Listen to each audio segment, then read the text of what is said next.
കടുത്ത രോഷത്തോടുകൂടി ജനം പുറത്താക്കിയ ഒരു സർക്കാർ, അതിന്റെ നേതാവ്, ആ പാർട്ടിയെ അല്ലെങ്കിൽ LDFനെ ഇത്രയും വലിയ പരാജയത്തിലേക്ക് നയിച്ച നേതാവിന്റെ പാർട്ടി അംഗം പോലുമല്ലാത്ത മകൾക്ക് വേണ്ടി ഇവർ നടത്തുന്ന ഇത്രയും വലിയ അക്രമസമരം പാർട്ടിയുടെ അടിവേരിറക്കുകയുള്ളൂ.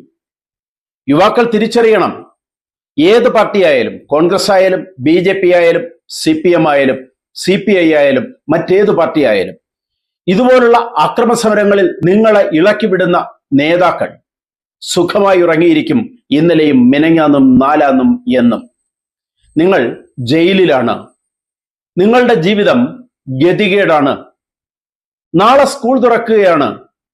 നിങ്ങളുടെ കുഞ്ഞുമകൾ നാളെ അച്ഛൻ വാങ്ങിച്ചു തരുന്ന കുഞ്ഞുടുപ്പിന് വേണ്ടി കാത്തിരിക്കുകയായിരിക്കും, നല്ലൊരു പുതിയ ബാഗിന് വേണ്ടി കാത്തിരിക്കുകയായിരിക്കും, പുസ്തകത്തിന് വേണ്ടി കാത്തിരിക്കുകയായിരിക്കും. അച്ഛൻ ബൈക്കിൽ സ്കൂളിൽ കൊണ്ടാക്കുന്ന നിമിഷത്തിന് വേണ്ടി നിങ്ങളുടെ മകൾ കാത്തിരിക്കുകയായിരിക്കും, നിങ്ങളുടെ മകൻ പ്രതീക്ഷിക്കുകയായിരിക്കും. മകൾക്ക് എങ്ങനെ പുസ്തകം വാങ്ങിക്കൊടുക്കണമെന്നും അല്ലെങ്കിൽ മകളുടെ നാളെ ഫീസ് അടയ്ക്കേണ്ടത് എങ്ങനെയാണെന്നും ആലോചിച്ച് നിങ്ങളുടെ ഭാര്യ നെഞ്ചിടിപ്പോടെ നിൽക്കുകയായിരിക്കും.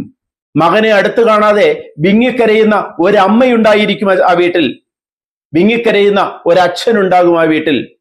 സഹോദരന്റെ ഗതികേടോർത്ത് മനസ്സാൽ കരയുന്ന ഒരു സഹോദരനുണ്ടായിരിക്കും, ഒരു സഹോദരി ഉണ്ടായിരിക്കും ആ വീട്ടിൽ. അറിയണം, ഏതു പാർട്ടിക്ക് വേണ്ടിയായാലും അക്രമസമരത്തിൽ ഇറങ്ങുന്ന ആളുകളുടെ ഗതി ഇത് തന്നെയാണ്. അവിടെ നേതാക്കന്മാരുടെ മക്കൾ പഠിക്കുന്നത് എവിടെയാണെന്ന് ആലോചിക്കണം. അവിടെ നേതാക്കളുടെ അവസ്ഥ എന്താണ് എന്നൊന്ന് ആലോചിക്കണം. പിണറായി വിജയൻ ഇന്നലെയും സുഖമായി AC-യിൽ ഉറങ്ങിയിരിക്കും. വീണ വിജയൻ സുഖമായി ഉറങ്ങിയിരിക്കും. മുഹമ്മദ് റിയാസ് സുഖമായി ഉറങ്ങിയിരിക്കും. യുവാക്കളെ ആവേശത്തോടുകൂടി സമരമാർഗത്തിലേക്ക് എടുത്തു ചാടിച്ച സെക്രട്ടറി സുഖമായി ഉറങ്ങിയിരിക്കും. നേതാക്കളെല്ലാം ഇന്നലെ AC-യിൽ സുഖമായി ഉറങ്ങിയിരിക്കും, മിനങ്ങാന്നുറങ്ങിയിരിക്കും. ഇക്കാലത്ത് കൊതുക് കടിയേറ്റ് ജയിലിൽ കഴിയുന്നവന്റെ വിഷമം. ഇനി ED-യോടാണ് കളി. ഇവരെ നേരെ ഡൽഹിയിലേക്ക് കൊണ്ടുപോയാൽ, തിഹാർ ജയിലിലേക്ക് കൊണ്ടുപോയാലുള്ള അവസ്ഥ എന്താണ്?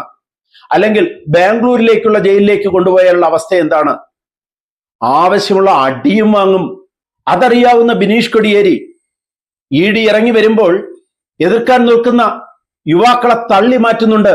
ബഹളമുണ്ടാക്കരുത്, മാറി നിൽക്കുക എന്ന് ആവേശത്തോടുകൂടി തള്ളി മാറ്റുന്നുണ്ട്. കാരണം അതിന്റെ ഗതികേടറിഞ്ഞ ഒരാളാണ് ബിനീഷ് കൊടിയേരി. നാളെ നിങ്ങളുടെ മക്കൾ ബാഗിന് വേണ്ടി, പുസ്തകത്തിന് വേണ്ടി കരയുമ്പോൾ പിണറായി വിജയന്റെ ചെറുമകൻ പഠിക്കുന്നത് CBSE വിദ്യാലയത്തിലാണ്. കേന്ദ്ര സർക്കാരിന്റെ വിദ്യാഭ്യാസ അവകാശ പദ്ധതി